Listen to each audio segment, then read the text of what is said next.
السلام عليكم ورحمة الله وبركاته. فيديو اليوم هحكي لكم عن كتاب شيق وممتع. حضروا معي أوراقكم أقلامكم حتى تستمتعوا بهذا الكتاب، وحضروا المشروب اللي تشربوه انتم تقرأوا. كتابنا اليوم هو كيف تتحدث ويصغي الصغار إليك وتصغي إليهم عندما يتحدثوا. الكتاب اليوم هذا ممتع رائع.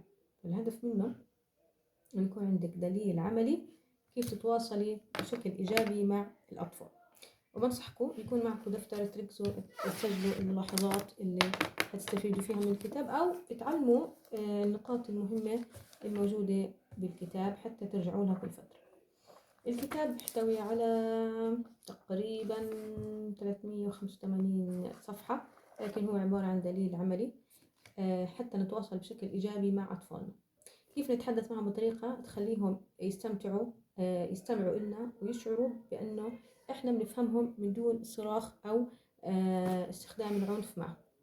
في سلوكيات صعبة تكون موجودة عند الأطفال. هون في هذا الكتاب بيعلمنا كيف نستخدم عبارات حتى إحنا نستطيع أن نتخلص من هاي السلوكيات الصعبة. أهم شيء بهاي العبارات أنها بتشجع الطفل وبتركز على مشاعره وبتدعي إلى التعاون. إذا الهدف من هذا الكتاب هو بناء علاقة قوية قائمة على الاحترام والثقة المتبادلة بين الطفل وأهله. وأيضا أنا كمعلمة هذا استفدت من الكتاب، أنه كيف أنا أستطيع أن أوجه رسالة مباشرة واضحة للطالب، بحيث أنه أنا لما بدي أطلب منه أمر مثلا زي أنه يضع الحقيبة في مكانها، لازم أوجه الأمر بصيغة وعبارة مفهومة للطالب.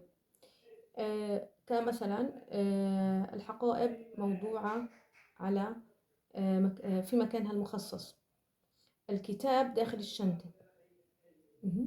أحكي بصوت مسموع وواضح، بحيث أنه أنا مفهم الطالب أنا إيش بدي منه، وهذا بقيسها طبعا على كل شيء. والحلو في الكتاب جدا، يعني أنا شيء استمتعت فيه أنه حاطين داخل الكتاب زي ما أنتم شايفين هيك صفحات مخلين ليها فاضية وفيها كواجب، إنه أنا بعد ما يشرح لي التعليمات والطريقة اللي لازم أتبعها حاطين لي نفس الشيء، إنه لو صار موقف أنا معي مع طفلي، أن كيف أتصرف، كيف أعطيه المعلومات، كيف أعبر عن مشاعري.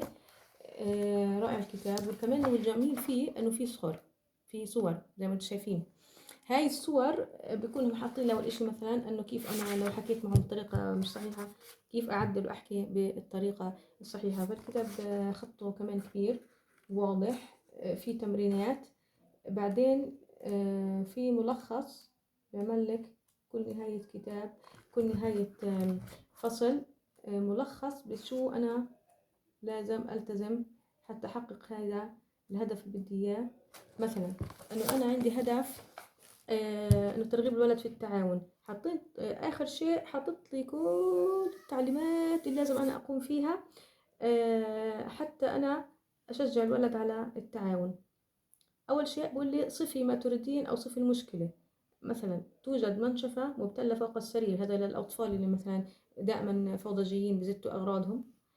بدي اعطيه معلومات انه المنشفه بللت الشرشف، بدي أرجع كمان مرة أرجع أحكي المنشفة، بدي أفصح عن مشاعري إنه لا أريد أن أنام على سرير مبتل. أنا بشرح له إنه هذا السرير اللي أنت بللته أنا ما بدي أنام عليه.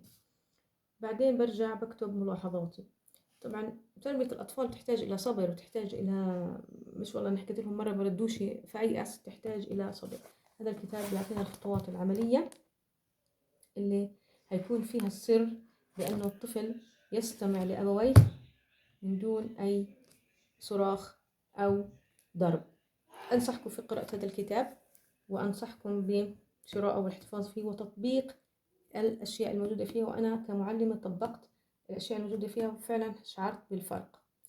فشكرا لكم، وإلى اللقاء في فيديو آخر، وانتظروني في ريفيو لكتاب آخر، وإلى اللقاء.